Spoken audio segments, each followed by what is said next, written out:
I stared at the social media feed, at the intimate photo of Audrey Davis and Mark Reed, and my fingers crushed the white chrysanthemums I'd brought for my mother.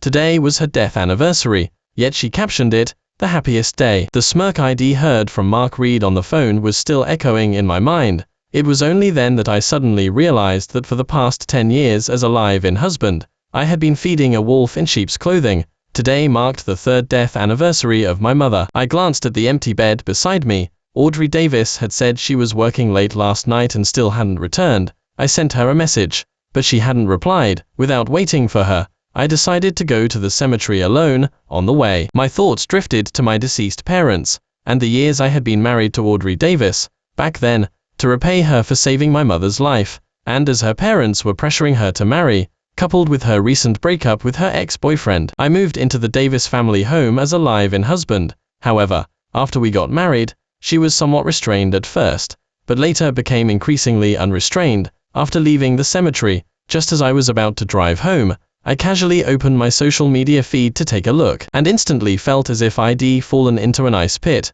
Audrey Davis had posted an intimate photo. In the picture, she was sitting with a man, smiling exceptionally happily, with the caption, "The happiest day." I recognized the man. It was Audrey Davis' secretary, Mark Reed. Just as I was about to put down my phone, Audrey Davis herself commented below the social media post, "Everyone, stop guessing. I was just celebrating a birthday with my best friend." My mind went blank, and my fingers trembled uncontrollably. I took a deep breath, trying to calm myself down, and called Audrey Davis. Through the phone, I heard loud background music. Audrey Davis' voice sounded a bit distant. "Hello, Ethan Vance, what's up?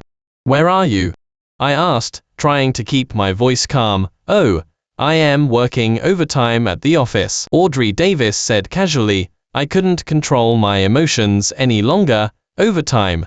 Then what about the photo you posted on your social media feed? What day is it today? Have you forgotten?" Audrey Davis' tone instantly turned cold. "Ethan Vance, why are you making such a fuss? I was just celebrating a colleague's birthday. Do you have to be like this? As for today, I know it's your mother's death anniversary, but it's also Mark Reed's birthday. Just because your mom passed away, does that mean others can't even celebrate their own birthdays?" Her words completely enraged me. "Audrey Davis, how can you say such a thing? My mom was so good to you, and this is how you repay her now. And what's more, you've been messing around with men outside all the time. Did you think I wouldn't know?" I just couldn't be bothered to say anything. "Ethan Vance, that's enough. I think he's just too idle at home." Audrey Davis' voice carried a hint of impatience. "There's so much to do at the office. I don't have time to entertain you." After saying that, Audrey Davis hung up the phone directly. That night, I waited at home until past midnight, before Audrey Davis finally returned, reeking of alcohol. Seeing me sitting upright on the sofa, Audrey Davis seemed surprised. "Ethan Vance, why aren't you in bed yet?" I looked directly into her eyes and said, word by word, "Audrey Davis, we need to talk properly." Audrey Davis sighed and said curtly, "Whatever it is, let's talk about it tomorrow. I am tired. I don't want to hear you ramble." With that, she started walking towards the bedroom. I grabbed her arm. "Don't go. Let's clear things up today. What exactly is going on with Mark Reed?" Audrey Davis' expression changed, and she forcefully pulled her arm away from me. "He's just a friend. He's my secretary. It's perfectly normal for me to celebrate his birthday, isn't it?" "Just a friend?" I sneered. "Do ordinary colleagues celebrate birthdays together on a day like this?" "Do you know how I felt when I saw that social media post?" Audrey Davis' expression grew impatient. "Ethan Vance, can you stop being so petty?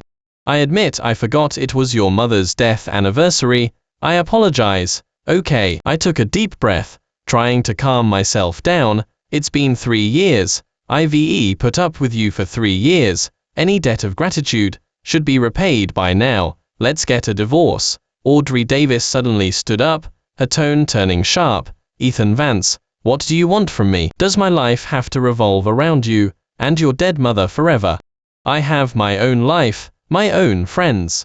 I was about to say something else, but Audrey Davis just rolled her eyes at me in exasperation. "This is so ing pointless." After spitting out that harsh remark, she turned and slammed the door as she left. The next day, Audrey Davis still hadn't returned. I picked up my phone, hesitated for a moment, then dialed her number. However, to my surprise, a man's voice answered the phone. "Hello, who's this?"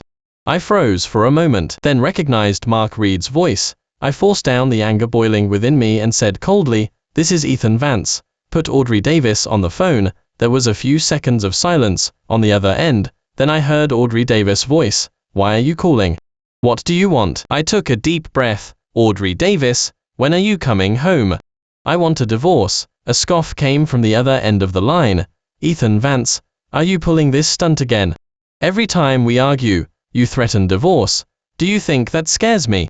"Audrey Davis, I am serious this time. Come back right now." "Whatever," Audrey Davis said coldly. "I don't have time to play games with you right now. We can talk when I have time." With that, she hung up. I held my phone, feeling an unprecedented weariness and sense of loss. This marriage, after all, had finally reached its end. Recalling my marriage with Audrey Davis, I couldn't help but feel a rush of emotions. 5 years ago, I suddenly received a call from the hospital. They said my mother had a sudden heart attack at a shopping mall and was taken to the emergency room. I was consumed with anxiety and rushed to the hospital. I saw my mother lying on the hospital bed, her pale face etched with pain. Standing beside her was an unfamiliar young woman. It was Audrey Davis. It turned out she had seen my mother collapse and promptly brought her to the hospital her family owned. My mother's heart condition meant she always needed someone by her side. That day, her caregiver had briefly gone to the restroom, and that's when the accident almost happened. Fortunately, Audrey Davis arrived just in time. At that time, I felt immensely grateful to Audrey Davis. My mother also adored this gentle and kind young woman, so I started to contact her frequently. At that time, I didn't tell her that I had inherited billions from my father, wanting to interact with her as an ordinary person. But who knew, this pretense lasted for so many years. One day, I unexpectedly ran into a drunk Audrey Davis outside the hospital. It turned out her boyfriend had emotionally cheated on her, but her parents, for the sake of a family business alliance, were forcing Audrey Davis to marry. Perhaps out of gratitude, I agreed to help Audrey Davis. From then on, I became a live-in husband in her family. Her parents were also very satisfied with my academic qualifications, and I had no family ties to hold me back. After marriage, I stayed at home with peace of mind, taking care of Audrey Davis. Audrey Davis' parents also honored their agreement and handed over the family business for Audrey Davis to manage. Mark Reed appeared around that time. I had also heard some rumors saying Mark Reed resembled Audrey Davis' ex-boyfriend, but I had never taken them seriously before. However, married life was not as beautiful as I had imagined. Audrey Davis seemed increasingly dissatisfied with me. After my parents passed away, I resigned from my job at the company and started working as a freelancer from home. I felt this would give me more time to focus on projects I was truly passionate about, but Audrey Davis clearly didn't see it that way. She often taunted me. "Ethan Vance, look at yourself, holed up at home all day, like a good-for-nothing. Can't you go out and find a proper job?" I tried to explain. "Audrey Davis, the project I am working on right now has great potential. It just needs time." "Potential?" Audrey Davis scoffed. "Is your potential just relying on me to support you?" Sometimes, even in front of outsiders and relatives, she would humiliate me without any regard. But to maintain a facade of harmony, I could only force a smile. I didn't understand. Why had Audrey Davis become like this? Where had the once gentle and considerate girl gone? Then, one day, I unintentionally saw Audrey Davis' phone. A text message popped up on the screen. "Darling, I've booked a restaurant for tonight. Can't wait to see you." Just as I was about to pick up the phone to see what was going on, Audrey Davis rushed out, snatched the phone away, and yelled at me. "How dare you look through my phone?" Audrey Davis was furious, her eyes flashing with anger. "This is my privacy. If it happens again, get out." "But, who sent you that message?" I asked with difficulty, feeling as if my throat was choked. "None of your business." Audrey Davis sneered. "Just stay home and be your useless self. Don't meddle in other matters." I suddenly realized, Audrey Davis might have misunderstood me from the very beginning. She thought I married her for her wealth. "Audrey Davis, you misunderstood. I am not with you for money," I tried to explain, but the words felt so pale and powerless on my tongue. "Oh, not for money?" Audrey Davis said sarcastically. "Then what for?" "To repay a favor." Ethan Vance, truly a hypocrite. You ridiculous. Audrey Davis' words left me speechless. I had also considered just leaving. But then I remembered what my mother had told me on her deathbed. Audrey Davis is a good girl, don't let her down. And the thought that if it weren't for her, my mother might have been gone long ago, made me endure it all. I only hoped that one day, she would have a change of heart. But now, I realized that the rift between us was already irreparable. I took a deep breath and made up my mind. If that was the case, then it was time to end everything. The next day, I stood in front of Audrey Davis' office building, clutching the divorce papers in my hand. However, as soon as I stepped into the lobby, I was stopped by two burly security guards. What? Don't you even recognize me? The two guards exchanged a glance and smirked, then told me sternly, "Ms. Davis gave instructions that unauthorized personnel are strictly prohibited from entering the premises." I paused for a moment, then continued, "I am here to see Audrey Davis. I am her husband." The guards exchanged a look, and one of them picked up a walkie-talkie and spoke a few words softly. A moment later, he turned to me and said expressionlessly, "I am sorry. Ms. Davis said she's very busy right now and doesn't have time to see you. Please come back another day." I couldn't believe my ears. Audrey Davis wouldn't even agree to see me. Seeing that I wasn't giving up, the security guard immediately raised his voice, and even started to physically try to pull me away. "I am sorry, sir." The guard interrupted me. "Ms. Davis' instructions are very clear. Please leave." Under the bewildered stares of those around me, I stood my ground, feeling utterly humiliated and enraged. Over the years, even though I had always emphasized that I didn't marry Audrey Davis for money, and had never spent a single cent of hers, she seemed to never believe it. I suddenly realized that perhaps in Audrey Davis' heart, our marriage had been a mistake from the very beginning. Just then, the elevator doors opened, and Audrey Davis and Mark Reed walked out. Seeing me, Mark Reed's face flashed with a hint of smugness, which quickly turned into a polite smile. "Ethan Vance, what are you doing here? This isn't where you belong. Why don't you hurry back home and clean?" Audrey Davis looked at me with disdain. I raised the folder in my hand. "I have nothing more to say to you, just sign it." Audrey Davis scoffed, "Only thinking about divorce now. Have you finally realized how pathetic you are?" Her words cut into me like a knife. I tried to stay calm. "Audrey Davis, stop saying these things now. Just sign the papers." "How boring." Audrey Davis waved her hand impatiently. "If you want a divorce, then go ahead. This marriage has been meaningless to me for a long time anyway." I took a deep breath, suppressing the pain in my heart. "All right then, take a look at this agreement. If there are no issues." "Oh."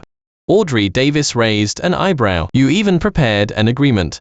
How thoughtful." She turned to Mark Reed. "Mr. Reed, take a look for me." Mark Reed took the folder, quickly skimmed through it, then whispered a few words into Audrey Davis' ear.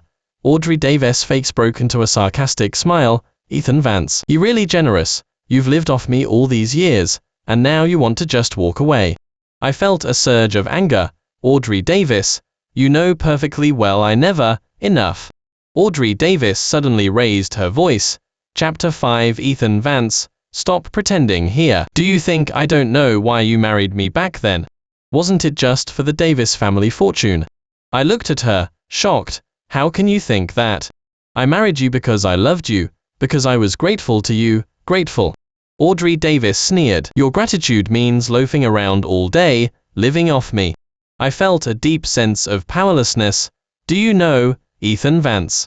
Audrey Davis continued, her voice full of sarcasm, "I only married you because I was arguing with my parents at the time, and, out of spite, ended up with you. I never truly loved you." Her words hit me like a heavy hammer, striking my heart hard. I felt dizzy, as if the whole world was spinning. "In that case," I said with difficulty, "let's finalize the divorce as soon as possible." Audrey Davis scoffed. "What's the rush?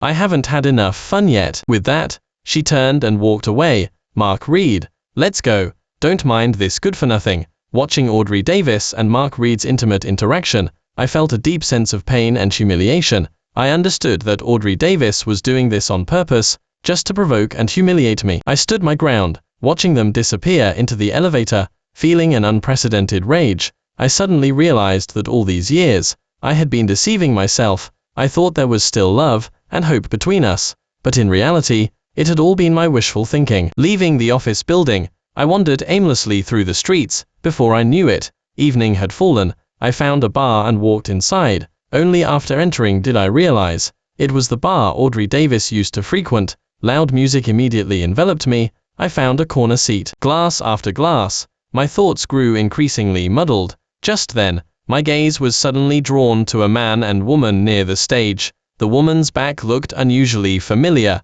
I squinted, looking closely, and my heart suddenly jolted. Wasn't that Audrey Davis? I tried to focus my attention, wanting to see who the man beside her was. When the man turned around, my heart plummeted. It was indeed Mark Reed, Audrey Davis' secretary. While I was still in shock, Audrey Davis suddenly took Mark Reed's hand and walked onto the stage. She picked up the microphone, her face beaming with a joyous smile I had never seen before. "Everyone, today is a special day. Tonight, the drinks are on me." I felt as if I'd been struck by lightning, my body stiff. I knew exactly what day it was. It was Audrey Davis and my wedding anniversary. But who would have thought this day was also Audrey Davis' anniversary with someone else, and she chose to celebrate it with another man on this very day, while I was still struggling in pain. The situation on stage became even more shocking. Audrey Davis suddenly wrapped her arms around Mark Reed's neck, and they began to passionately kiss in front of everyone. The surrounding crowd erupted in cheers and whistles. I couldn't take it anymore. I abruptly stood up and rushed towards the stage. "Audrey Davis!" I yelled, my voice filled with anger and pain. Audrey Davis and Mark Reed broke apart, and when they saw me, a flicker of surprise crossed both their faces. But quickly, Audrey Davis' expression turned into a sneer. Well, isn't it my incompetent ex-husband? What? Are you here looking for inspiration?" Her words drew the attention of those around us. I pointed at Mark Reed and cursed angrily. "You and this man are involved in something shady. Do you have any shame? You should know, we're not divorced yet. This is infidelity." Some people started whispering, while others loudly jeered, "So he's the homewrecker." Someone yelled, pointing at Mark Reed, "This woman is too promiscuous." Another voice rang out, "Audrey Davis, how could you do this?" I said with difficulty, "Today is our wedding anniversary." Audrey Davis sneered, "Wedding anniversary? Ethan Vance, let me tell you the truth. This is my anniversary with my ex-boyfriend." Her words pierced my heart like a knife. I suddenly felt an intense burst of anger. "Then why did you marry me? Why did you deceive me for so many years?" "Deceive?" Audrey Davis laughed sarcastically. "Ethan Vance, how dare you say such a thing? Who was it that shamelessly pursued me? Do you really think I am stupid and couldn't tell? Weren't you just after my money?" I felt a deep sense of powerlessness. Over the years, I had taken care of everything in the house, inside and out, flawlessly, and had even secretly used some of my old connections to help the Davis family. Otherwise, how could an incompetent inheritor like her, who knew nothing, have held onto her position for so long? Yet, all my efforts were repaid with betrayal and humiliation. Just then, Mark Reed suddenly spoke. "Mr. Vance, I think you should understand that Audrey Davis never loved you. Why would you subject yourself to further humiliation?"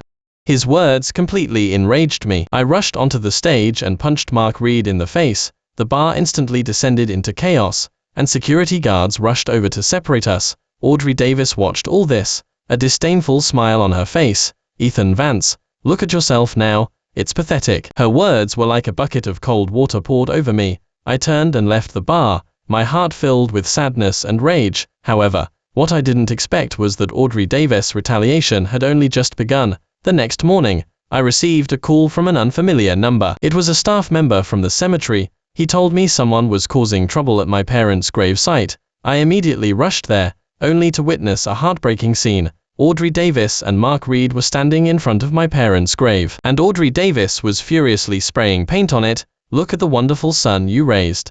A useless good-for-nothing, living off his wife all day, and always causing trouble. You two died too early. You didn't raise this foolish son of yours well." I rushed forward and roared, "Audrey Davis, you've gone too far." Audrey Davis turned around, a sarcastic smile on her face. "Oh, isn't this the tough guy? You arrived so quickly." I felt a deep sense of pain and anger. "Enough!" I shouted, "Audrey Davis, if you don't want to be together, then let's get divorced." Audrey Davis sneered, "Divorce? Ethan Vance, Do you think you can get away from me? Without me, in nothing. I slapped the signed divorce papers onto her face. If you dare touch my parents' grave again, I will make you regret it. With that, I turned and walked away. Behind me, I heard Audrey Davis' triumphant laughter. Fine, Ethan Vance. I'd like to see how he'll make me regret it. Don't come crawling back, begging for my forgiveness. I didn't look back, I just quickened my pace. After leaving Audrey Davis, I felt an unprecedented sense of relief, as if a heavy burden had been lifted, but at the same time, I didn't know where I was going. As I wandered aimlessly through the streets, a familiar voice suddenly called out, Ethan Vance. Is that really you? I turned around and saw a long unseen face, Alex Harper, my college friend. Alex Harper. Long time no see. I said, surprised. What are you doing here? Alex Harper clapped me on the shoulder. Don't even ask. I just left an investor meeting. By the way, do you have time? Want to grab a seat and chat? I nodded and followed Alex Harper into a nearby coffee shop. After we sat down, Alex Harper excitedly told me that his tech company was raising capital for an IPO. Our company specializes in artificial intelligence and big data analytics, and we've recently made significant breakthroughs. Alex Harper's eyes gleamed with pride. Now is a crucial period for our development. Listening to Alex Harper describe his venture, I felt a surge of envy and longing. Suddenly, an idea flashed in my mind. Alex Harper. I hesitated for a moment, then gathered my courage and said, do you think I could invest in your company? Alex Harper looked at me in surprise. Are you sure? That's no small sum. I nodded uncertainly. My parents left me quite a bit of money. It should be enough to invest in a company. Alex Harper's eyes lit up. That's great. We could really use more financial support right now. Just as we were enthusiastically discussing the investment details, my gaze was suddenly drawn to two figures at the coffee shop entrance. It was Audrey Davis and Mark Reed. They seemed to have noticed me too. A flicker of surprise crossed Audrey Davis' face, which then turned into a sneer. I tried to remain composed and continued talking with Alex Harper, but I could feel Audrey Davis and Mark Reed's eyes occasionally falling on us. After a while, Mark Reed walked over to our table, pretending to run into us. Mr. Vance, what a coincidence. I nodded coldly, saying nothing. Alex Harper looked at Mark Reed and me, confused, seeming to sense the awkward atmosphere. Mark Reed continued, I overheard you discussing investments just now, Mr. Vance. Do you really have that much money to invest? You should know, secretly embezzling or misappropriating the Davis family's money could land you in jail. His tone was clearly sarcastic. Just as I was about to reply, Audrey Davis also walked over. Ethan Vance, she said coldly, don't be delusional. You invest in a publicly traded company. Alex Harper seemed to sense that something was wrong, and spoke up. Madam, are you? I am Ethan Vance's wife. Audrey Davis interrupted Alex Harper, or rather, soon-to-be ex-wife. Alex Harper looked at me in surprise. I could only nod helplessly. Audrey Davis, I said calmly. My affairs are none of your concern. We've already decided to divorce, remember. Audrey Davis scoffed. Ethan Vance, why humiliate yourself further? Why don't you just come back and be a full-time house husband? I can let bygones be bygones, and won't hold your past actions against you. I felt a surge of anger, but struggled to control my emotions. Audrey Davis, we're over. Oh. Audrey Davis raised an eyebrow. Fine then. But let me warn you, don't you dare dictate to me anymore. I'll be with whoever I want to be with. Suit yourself, I said, standing up, and told Alex Harper, let's go somewhere else to talk. Alex Harper nodded and stood up with me. We turned and left, and behind us, I heard Audrey Davis' exasperated voice. Ethan Vance. Stop right there. But I didn't look back. I just kept walking forward. We found another place and continued discussing the investment. Alex Harper seemed a little worried about the recent interruption. Ethan Vance, he said hesitantly, are you sure you'd want to do this? I mean, considering your ex-wife's family business. I nodded firmly. Precisely because of that, I need to do this even more. Alex Harper, this isn't just a business decision. For me, it's an opportunity to prove myself. Alex Harper looked into my eyes, seeming to assess my determination. Finally, he smiled. All right then, let's work hard together.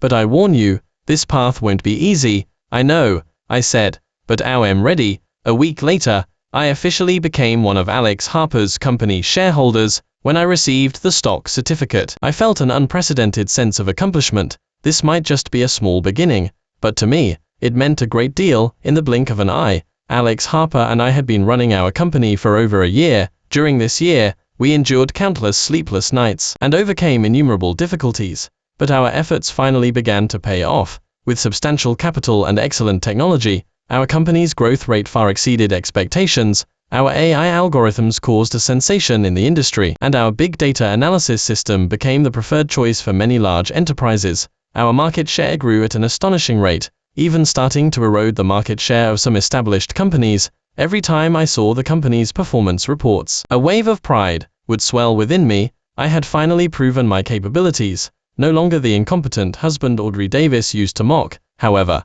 compared to our company's thriving situation, Audrey Davis' family company had fallen into difficulties. I learned through friends in the industry that ever since Audrey Davis and I divorced, their sales performance had been plummeting. When I was still with Audrey Davis, to lighten her burden, I would even secretly use my own money to help her. One day, I worked late at the office. As I walked out of the office, I overheard two employees discussing, "Did you hear? Audrey Davis Group is having problems again. What happened?"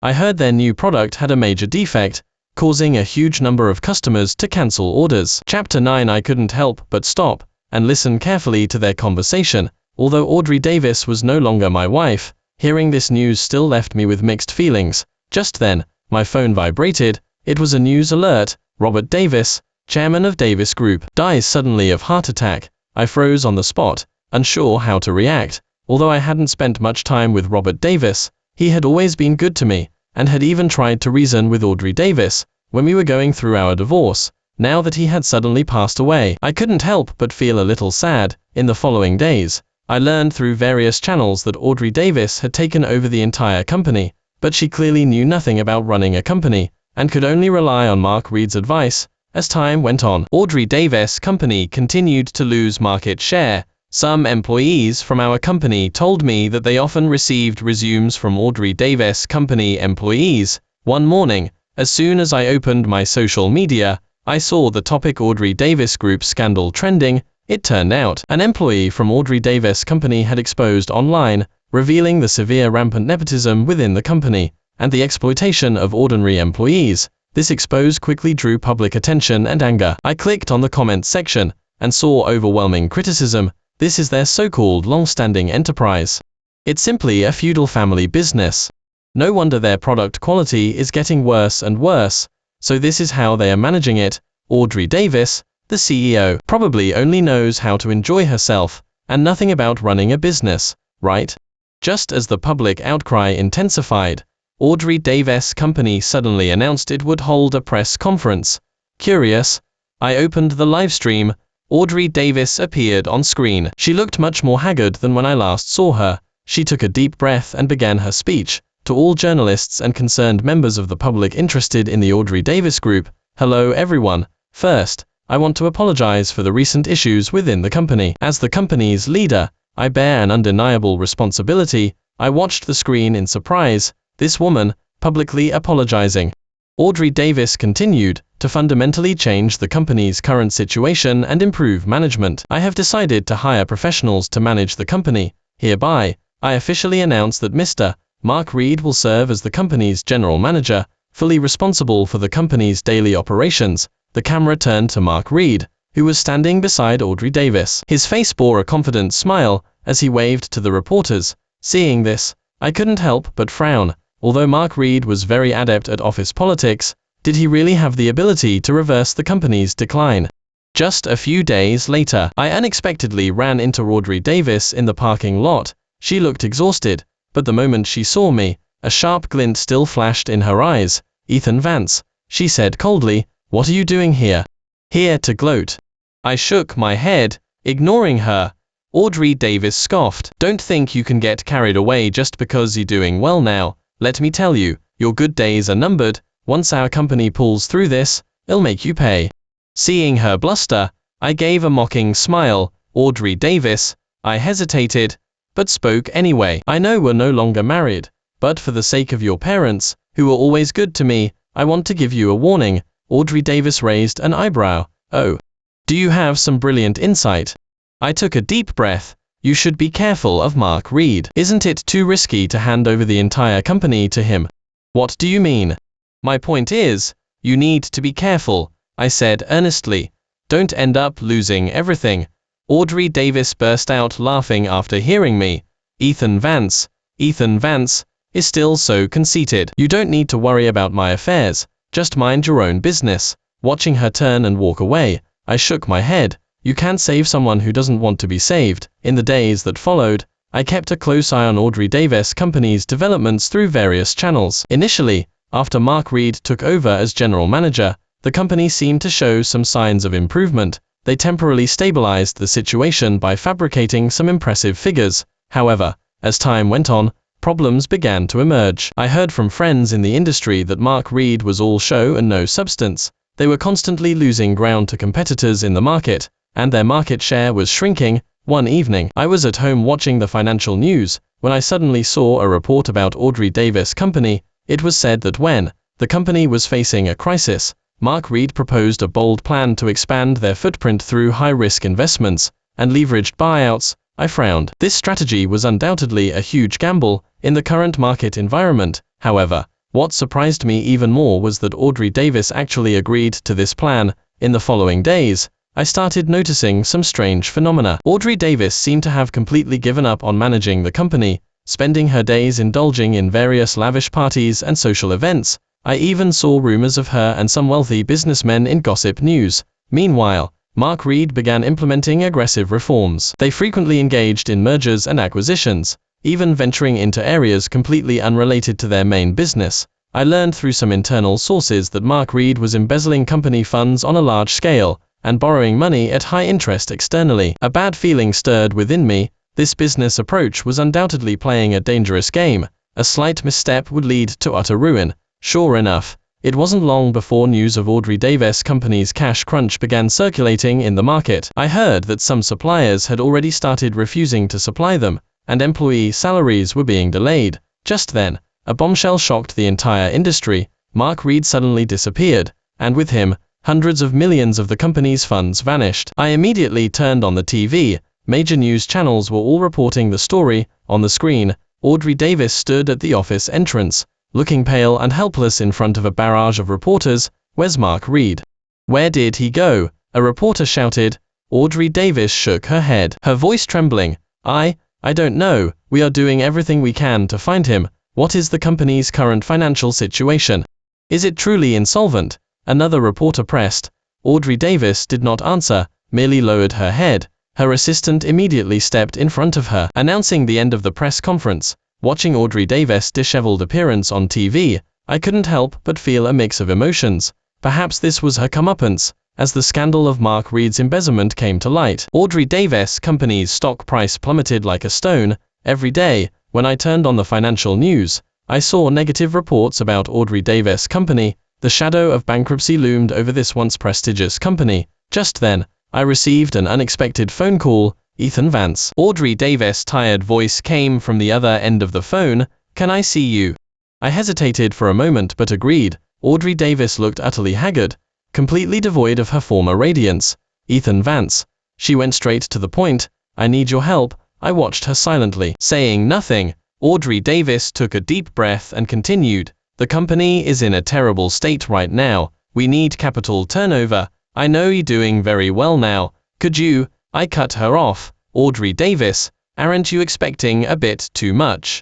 Audrey Davis froze, seemingly not expecting such a direct refusal from me. A flicker of panic crossed her eyes. Then she regained her composure. Ethan Vance. Her voice softened. I know a lot has happened between us, but we were once married. After all, have you forgotten the good times we shared? I looked at her, and a wave of sadness suddenly washed over me. There was a time when I loved this woman so deeply, but now, looking at her in this ingratiating manner, I almost felt disgusted. Audrey Davis, I said calmly, our relationship ended with your betrayal long ago. Talking about this now is meaningless. Upon hearing this, Audrey Davis' face instantly turned ashen. She stood up abruptly, her voice sharp. Ethan Vance, you are so heartless. We were together for so many years, and you treat me like this. You are just an ungrateful wretch. Her voice attracted the attention of those around us. Alex Harper heard the commotion and walked over. Audrey Davis turned to Alex Harper, her eyes welling with tears. You wretched men, what kind of skill is it to bully a weak woman like me? Alex Harper frowned, then suddenly said, Audrey Davis, do you know how much Ethan Vance has done for you? I glanced at Alex Harper, but he seemed determined to speak the truth. Ethan Vance has always been secretly wealthy, Alex Harper said. He inherited billions in assets, but never showed off. Just quietly helped your Davis group in the dark, and you still betrayed him. Audrey Davis stared at me in surprise, unable to believe what she was hearing. Alex Harper continued, Ethan Vance agreed to your terms to be a live-in husband back then entirely out of gratitude. Not because he coveted your money. If you hadn't saved his mother, what would you even be? I lowered my head, not wanting to see Audrey Davis' expression. For all these years, I had carefully hidden this secret, not expecting it to be revealed in such a way today. Ethan Vance. Is this true? Audrey Davis' voice trembled. I looked up, met her eyes, and lightly nodded. Audrey Davis' face instantly turned pale. She staggered back a few steps and collapsed onto the chair. Tears streamed uncontrollably from her eyes. Why did you never tell me? She sobbed. I gave a bitter smile. Does it matter? How does this relate to your betrayal? Audrey Davis burst into tears, her crying attracting more attention. I felt a wave of weariness and stood up. Audrey Davis, I said, the past is in the past. With that, I turned to leave. Audrey Davis suddenly grabbed my hand. Ethan Vance, I'm sorry, I really didn't know. I gently pulled my hand free. It's too late. Audrey Davis, good luck, Alex Harper, and I walked out of the coffee shop together, leaving Audrey Davis sitting there alone, weeping. Time flew by, and in the blink of an eye, Alex Harper's and my tech company had been established for 5 years. In these 5 years, we endured countless sleepless nights and overcame countless difficulties, but our efforts finally bore fruit. Finally, at the end of last year, our company successfully went public. I will never forget the feeling of standing outside the New York Stock Exchange that day, watching our company's stock ticker appear on the big screen. That sense of accomplishment was indescribable. After going public, our company's development soared to new heights. With a keen business sense, we constantly launched new products and expanded into new markets. Our stock price surged, and the value of my shares skyrocketed 100-fold in just 1 year. When I saw my name and net worth, I could barely believe my eyes. My net worth had surpassed that of the entire Davis family. Thinking of Audrey Davis, I couldn't help but smile bitterly. There was a time when she looked down on me, thinking I was an incompetent live-in husband, and now, the wheel of destiny had turned 180 degrees. Just as I was immersed in the joy of success, Alex Harper suddenly burst into my office. Ethan Vance, have you seen the news? He asked urgently. I shook my head. Alex Harper immediately opened the computer and pulled up a news article. The headline read conspicuously, Davis Group faces delisting crisis. I read the news carefully. It turned out that ever since the Mark Reed incident, the Davis Group had been in continuous trouble. Although Audrey Davis tried hard to salvage it, she ultimately couldn't reverse the decline. Now, they had suffered consecutive losses, and faced the risk of mandatory delisting. Just then, my phone suddenly rang. It was Audrey Davis. I looked at the flashing screen, hesitated, and finally chose to ignore it. Alex Harper glanced at me, seeming to want to say something, but held back. What's wrong? I asked. Alex Harper took a deep breath, and said, Ethan Vance, I know your relationship with Audrey Davis, but from a business perspective, now might be a great opportunity. I raised an eyebrow. Are you saying, that's right? Alex Harper nodded. We could consider acquiring the Davis Group. Their market capitalization has already hit rock bottom, and some of their technology and market resources are still very valuable to us. I pondered for a while. From a business perspective, Alex Harper's suggestion certainly made sense. However, thinking about having to deal with Audrey Davis again, I still felt some resistance. Ultimately, after weighing the pros and cons, I decided to accept Alex Harper's suggestion. We began the acquisition process for the Davis Group. The entire acquisition process went much smoother than I had imagined. The Davis Group's shareholders had long lost confidence in the company. They were eager to divest, and Audrey Davis, as the actual controller of the company, seemed to have given up the struggle. Thus, in just 2 months, we completed the acquisition of the Davis Group. However, I didn't have much time to reflect. After the acquisition, We immediately began restructuring the Davis group. Just as I was incredibly busy, I received another call from Audrey Davis. This time, I chose to answer. Ethan Vance. Audrey Davis' tired voice came from the other end of the phone. Please, this time I beg you, you must help me, save my mother. I said nothing. My mother is sick. Audrey Davis' voice choked. The doctor said she needs surgery. But we don't have any money left now. Ethan Vance. I know I have no right to ask you, but for the sake of how my mother once treated you well, could you? I took a deep breath and cut her off. I will pay for the surgery. But Audrey Davis, this is the last time. From now on, there will be nothing between us. There was silence on the other end of the phone for a moment. Then Audrey Davis' soft thank you came through. I picked up my phone and called my private assistant. Arrange for me to visit someone at the hospital. When I walked into the hospital room, Audrey Davis was sitting by the bed, holding her mother's hand. Seeing me, a flicker of surprise crossed her eyes. Patricia Davis, I said softly, I came to see you. The old woman in the bed smiled weakly. Ethan, here. I sat down by the bed and chatted with the old woman for a while. As I was leaving, I told Audrey Davis, all medical expenses have been arranged. You don't need to worry about it. Audrey Davis looked at me, tears in her eyes. Ethan Vance, thank you. I nodded, turned, and left. Walking out of the hospital, I took a deep breath. In that moment, I felt a peace I had never experienced before. Past grievances seemed to drift away with the wind. Patricia Davis' surgery went smoothly, but to everyone's surprise, she didn't wake up as expected. The doctor told us that the old woman had fallen into a long-term coma, and it was impossible to predict when she would regain consciousness. I stood outside the intensive care unit's glass window, looking at the old woman lying in the bed, a mix of emotions in my heart. Audrey Davis stood beside me, her eyes red and swollen, her face pale, looking utterly haggard. The doctor said she might never wake up. Audrey Davis' voice trembled, tears flowing uncontrollably. I gently patted her shoulder, not knowing what to say to comfort her. The intimacy we once shared was gone, but seeing her in such pain, I still felt a pang of heartache. I will continue to pay for the medical expenses, I said. You don't need to worry about that. Audrey Davis nodded, saying nothing. In the following days, Audrey Davis' situation kept inexplicably reaching my ears. Having lost her company, lost her wealth, and now with her only remaining family member's life hanging in the balance, Audrey Davis seemed to have completely lost hope in life. I heard she started drinking heavily. Some people saw her often sleeping alone on park benches. The once glamorous woman had become a mere shell of her former self,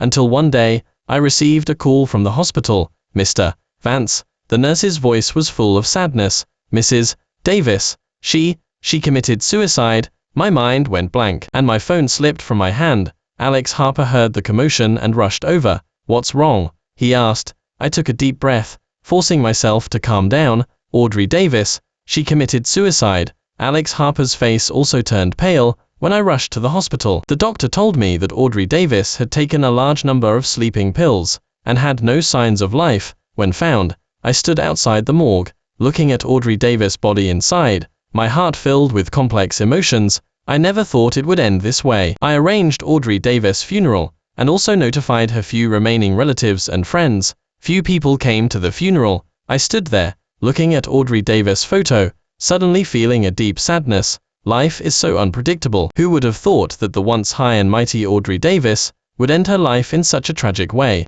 After the funeral, I stood alone in the graveyard, looking at Audrey Davis' tombstone. A gentle breeze blew, bringing a hint of coolness. Audrey Davis, I said softly, I hope you find peace there. Time flew by, and 10 years passed in the blink of an eye. In these 10 years, my career flourished. My name often appeared on the covers of various business magazines, where I was called a legend in the tech industry. 10 years had passed, and I still often thought of her. Life is like a play, and a play is like life. Alex Harper pushed the door open, interrupting my thoughts. Ethan Vance, he said with a smile, daydreaming again. I turned around, smiling and shaking my head. Alex Harper walked over to me, and patted my shoulder. What's past is past. We need to look forward. By the way, the proposal for the new project is ready. Do you want to take a look? I nodded, following Alex Harper towards the conference room. All right, I cleared my throat. Let's take a look at this new project.